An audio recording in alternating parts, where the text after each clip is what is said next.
Could have somebody putting a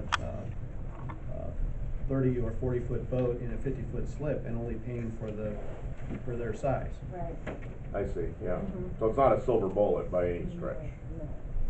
No. And to me, it's similar to, if I have a 2,000 square foot house, if you've got 2 people living there or 4 people living there, I'm gonna charge you for my 2,000 square foot house from my perspective. What can I get for it? So, having a rate based on the slip rather than, the only downside to that though then is that if it's a 50-foot slip and you've got a 49-foot boat compared to say it's a 39-foot boat, you've got more potential damage from a 49-foot boat because of the greater mass and bulk of it to your float. That's no? Yes, I see a no and a yes. Windage and mass are physics factors that do abrade docks, put wear on cleats and so on. What is the, since we're doing the slide on discussing the approach, what's the staff recommendation in terms of methodology?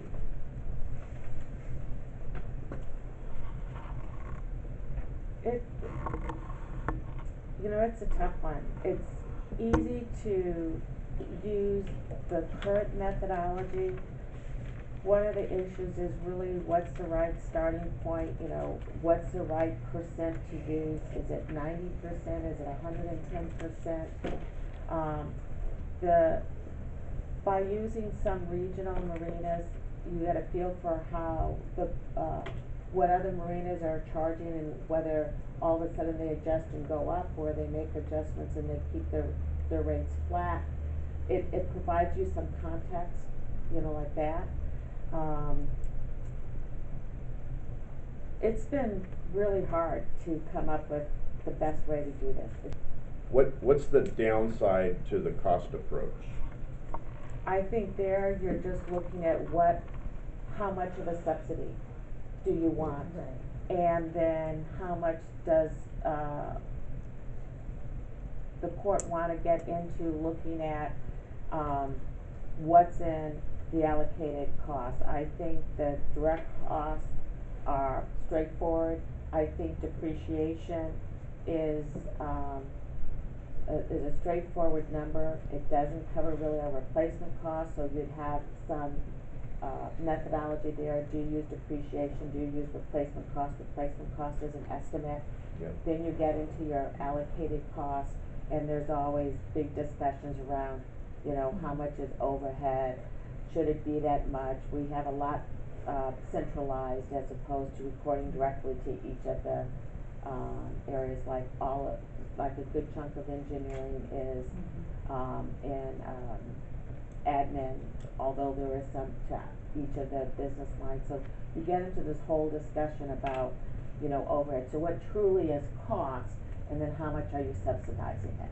Well, any area has a lot of and would you look at that overhead every single year? Because some years we might have 2 years in a row out of 10 that have a high, real high storm damage. And how are you going to add that in? And what happens too is our overhead is allocated based on the relative expense of each business line.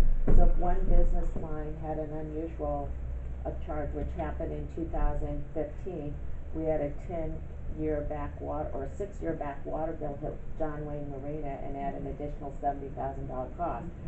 John Wayne Marina got allocated more money from overhead because it had this spike. Another year, a different line of business, we may do quite a bit of consulting studies. Well, it's going to go ahead and allocate based on expenses. We allocate based on expenses because that's staying in compliance with the FAA grant money that we receive. So those allocations can move year after year. We may want to do something like take a 3 or 5 year moving average to help level that out when we're trying to, set this. I'm intrigued by the possibility of doing a 3 to 5 year moving average to determine cost and deciding these based on subsidy.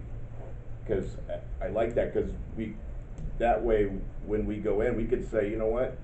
The salmon commercial fishers are getting hammered, maybe we want to subsidize them more than recreational boaters.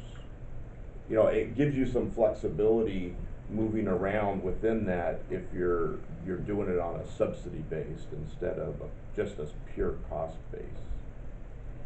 It drives the message that there are Reasons. Costs, and it's hard. When you in attending the WPPA meetings, there's usually always a presentation on marinas. I know you haven't had a chance to. No, I sat on one of attend. them. Okay. Yeah. It's always a struggle, and very few public marinas. It must be different in the private marina areas, but in public marinas, many of them are looked at as a community asset and they're somewhat subsidized. There's only a few that kind of have the right ratio, a large number of slips in a very busy area, that they get a certain economies of scale that they do well. But other ones are really looked at as a public benefit, and how much can you afford to subsidize? What are your other revenue sources that you can afford to have this as a community amenity? Yeah. And how do the rest of the public that are not boat owners feel about it? I think the more that marina has park-like characteristics, then the rest of the taxpayers or rest of the citizens are maybe using it like a park. The less it has park-like characteristics, I think it's not as nice to go stroll by the water and things like that, so the rest of the public doesn't use it. So how does the public feel about it that don't own a boat? They're all, difficult things to weigh out. They're all judgment calls. I like the approach of looking at our costs, and I like this 3 to 5 year rolling average. So there's more predictability. Well, and that's what's driving our decisions, and then taking, okay, if we don't subsidize it at all, where would that fall in the data set that we have of what other marinas charge, and just comparing it, and then we determine how much we're going to subsidize based on, the overall market, but having the first driver being our costs.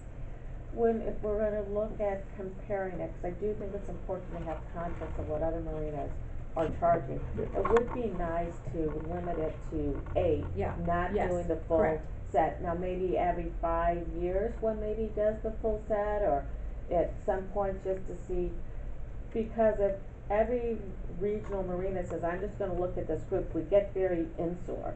Yeah. And I know the other marinas are also looking at just kind of this group as, and we don't wanna get too insular from the rest of what the other marinas are doing. So I would say, 5, 6, 7, 8 years, we may wanna look at all of them, but certainly not every year. Every year, if we can look at a handful. I think that could be, personally, I think that could be a good role of the Marina Advisory Committee to let us know which marinas are fairly comparable. Because our staff doesn't drive to all these marinas and take a look and They have a experience them. specialized knowledge that we don't necessarily have on staff.